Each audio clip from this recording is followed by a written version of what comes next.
Bonjour, donc aujourd'hui, correction des exercices 23 à 31, page 86-87, concernant notamment la classification périodique et l'utilisation de cette classification périodique pour, à partir des configurations électroniques des différents éléments, remonter notamment à l'explication de la formation des ions.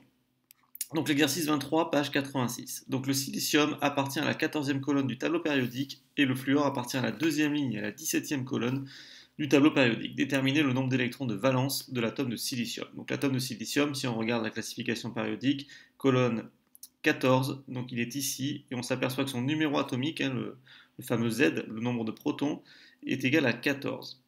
Donc le numéro atomique du silicium, on vient de le voir, donc est Z égale 14. Je vous rappelle que le numéro atomique c'est notre Z.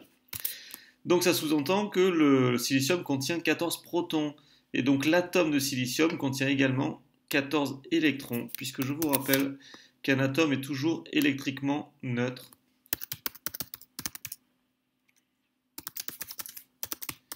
Ce qui sous-entend qu'il y a toujours autant de protons que d'électrons dans un atome.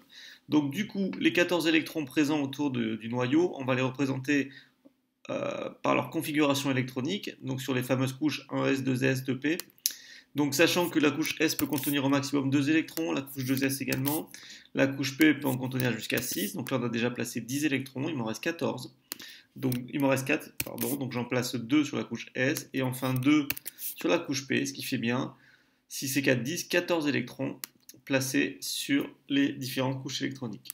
Ça veut dire qu'il possède combien d'électrons de valence? Je vous rappelle que les électrons de valence, c'est ceux qui sont sur la couche externe, et la couche externe, je vais la mettre en vert.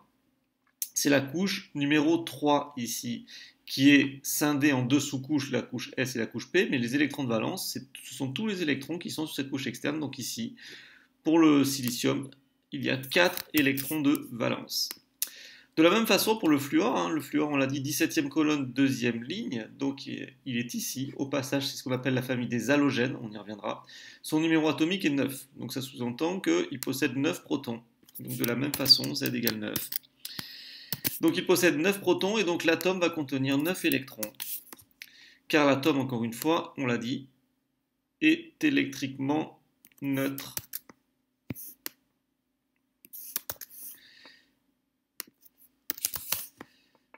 Donc, la configuration électronique du fluor, ça va donc être 1s2, 2s2. Donc là, j'ai placé 4 électrons, il m'en reste 5 à placer, donc 2p5.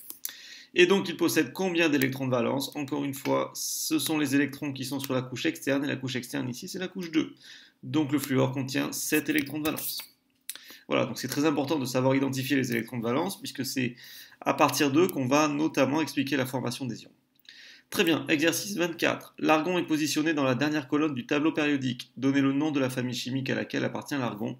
Donc l'argon, c'est cette dernière colonne, la 18e, qu'on a déjà vu, qu'on appelle la colonne des gaz rares, des gaz nobles. Donc il y a l'hélium, le néon, l'argon.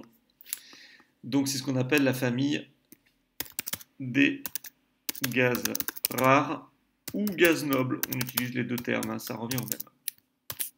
Le numéro atomique de l'argon, c'est donc Z égale 18.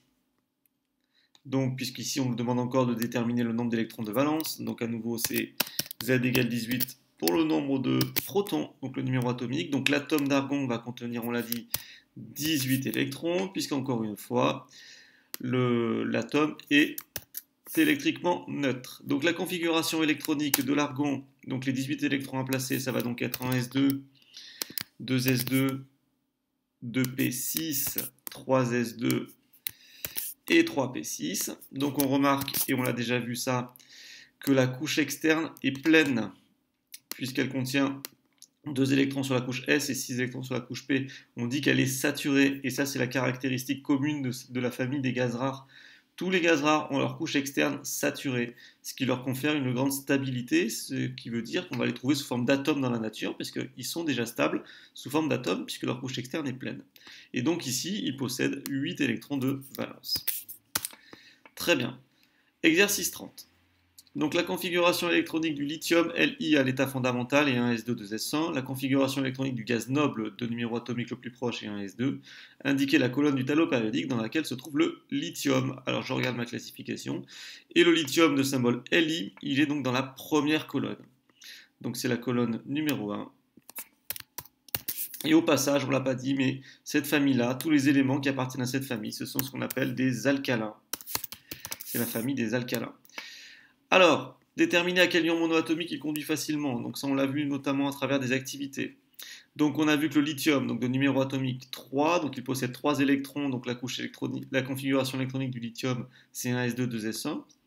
Et donc on l'a dit, hein, pour que, comme sa couche externe, la couche 2, n'est pas pleine, il n'est pas stable sous forme d'atome, donc en fait il va adopter la configuration électronique du gaz rare ou du gaz noble le plus proche, c'est-à-dire ici l'hélium, qui a un numéro atomique de 2. Donc ici, pour adopter cette configuration électronique en 1s2, donc l'atome de lithium doit perdre un électron.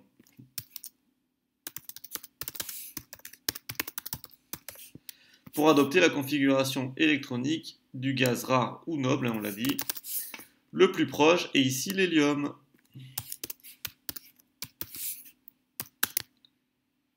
Le symbole He. Alors du coup, le lithium va former quel ion? S'il perd son électron ici, il n'aura plus que 2 électrons, puisqu'il aura la structure électronique de l'hélium, donc il n'aura plus que 2 électrons. En revanche, il contient toujours 3 protons, puisque son numéro atomique n'a pas changé, le Z n'a pas changé. Donc 3 protons et 2 électrons, c'est-à-dire 3 charges plus pour 2 charges moins. Donc ça sera donc un ion positif, l'ion lithium, de symbole Li évidemment. Et comme il a une charge plus en trop, il aura pour formule Li+. Bien, les éléments hydrogène et sodium se trouvent dans la même colonne que le lithium. Donnez les formules des ions formés par ces éléments. Et ça c'est important, si les éléments hydrogène et sodium se trouvent dans la même colonne que le lithium, alors ils appartiennent à la même famille, puisque je vous rappelle qu'une colonne, ça définit ce qu'on appelle une famille chimique. Et tous les éléments d'une même famille vont donc posséder les mêmes propriétés chimiques. C'est-à-dire qu'en fait, ils vont faire la même chose, ils vont réagir de la même façon, et donc ils vont former les mêmes types d'ions. Donc ça veut dire que l'hydrogène va former l'ion hydrogène, qui aura pour formule, comme pour le lithium, donc symbole évidemment ici de l'hydrogène, hein, mais la même charge que l'ion lithium, c'est-à-dire H+. Et de la même façon, l'ion sodium, qui va se former à partir de l'atome de sodium, lui, donc le symbole du sodium, on rappelle, c'est Na, il va former également l'ion Na+, puisque tous ces éléments appartiennent à la même famille, donc tous les ions formés auront la même charge, H+, Li+, Na+. Bien, et enfin, exercice 31. Le fluor et le chlore possèdent un électron de valence de moins que les gaz nobles. Indiquez la colonne du tableau périodique dans laquelle se trouvent ces éléments. Donc fluor et chlore, on regarde, c'est la colonne numéro 17, et je l'ai dit tout à l'heure, c'est ce qu'on appelle la famille des halogènes. Donc le fluor et le chlore se trouvent dans la colonne 17. Et c'est la famille des halogènes. Donc c'est l'avant-dernière colonne en fait du tableau périodique, juste avant les gaz rares. Très bien. Le nombre d'électrons de valence, alors là on va aller un peu plus vite puisqu'on l'a fait. Hein. Le fluor, on l'a dit, son numéro atomique c'est Z égale 9. Donc la configuration électronique, on l'a vu un peu plus tôt, c'est un S2, 2S2, 2P5. Donc en fait, combien d'électrons de valence il possède? Il en possède donc 7, puisque c'est sur la couche externe 2, donc 7 électrons de valence. De la même façon, le chlore, qui lui a un numéro atomique de 17, a une configuration électronique, donc on place les 17 électrons, 1s2, 2s2, 2p6, donc là j'ai placé 10 électrons, 3s2 et donc 3p5. Et donc cette fois-ci la couche externe c'est la couche 3, mais sur cette couche externe là, on a bien encore 7 électrons de valence, ce qui est cohérent puisqu'encore une fois, le fluor et le chlore appartiennent à la même famille, donc ils ont le même type de structure électronique, c'est pour ça qu'ils vont réagir de la même façon. Donc ils ont évidemment, que ce soit le fluor ou le chlore, 7 électrons de valence. Et donc ces deux éléments se trouvent dans la même colonne, donc ils font partie, on l'a dit, de la même famille. Et donc ils vont former le même type d'ion, à savoir l'ion, alors ici, l'ion qui va se former à partir de l'élément fluor, on va l'appeler fluorure. Deux formules, donc évidemment, comme il vient du fluor, c'est le F. Et là, ici, pour se transformer en ion fluorure, l'atome de fluor doit gagner un électron pour saturer sa couche externe. Et donc, pour adopter la configuration électronique ici du néon, du gaz rare le plus proche du néon. Et donc, s'il gagne un électron, il en aura donc 10, alors qu'il ne possède que 9 protons. Donc 9 protons, 9 charges plus. pour 10 électrons, 10 charges moins. Donc il y a une charge moins en trop. Donc la formule de l'ion fluorure, ce sera F-. Et dans la même logique, pour le chlore, on va former l'ion chlorure. Et comme il appartient à la même famille que le fluor, il va former le même type d'ion, à savoir l'ion Cl-, puisque de la même façon, il va devoir gagner un électron pour saturer sa couche externe. Voilà, donc je vous remercie. Toutes ces notions, il faut évidemment savoir les faire.